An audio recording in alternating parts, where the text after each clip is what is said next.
全台湾有超过300万人的税厝，也毋过税厝的市场并无透明，嘛无完整的法规哦。若是发生纠纷哦，一寡厝卡嘛毋知要安怎办。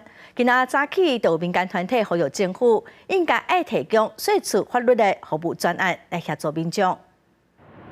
厝价悬，未少人根本买袂起。目前全台税厝人口已经超过300万人。根据主计处上新的统计，9月全国房税指数105.5亿，各创历史新高。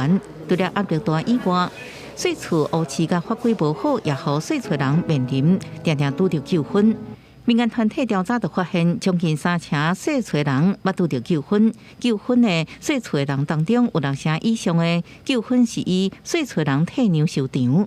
有高达80%以上的租屋族，他只能透过网络自己找答案，跟询问亲友与认识的人来去解决他的租屋纠纷。政府应该要提拨更多的专案预算，来给法扶基金会，来让我们的租屋族获得更好的保障。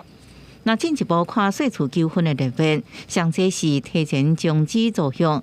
另外，像押金的问题、甲修理问题，也是纠纷的主要来源。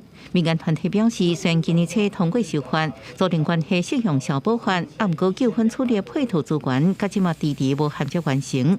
亲像押金、定金、凑现应接互动者纠纷，拢无伫消保法的规范。内政部虽然委托崔妈妈进行租赁主体税厝的服务，啊，毋过也是袂当牵涉，亲像写法律文件、诉讼定数甲代理，才会更较深入的法律协助。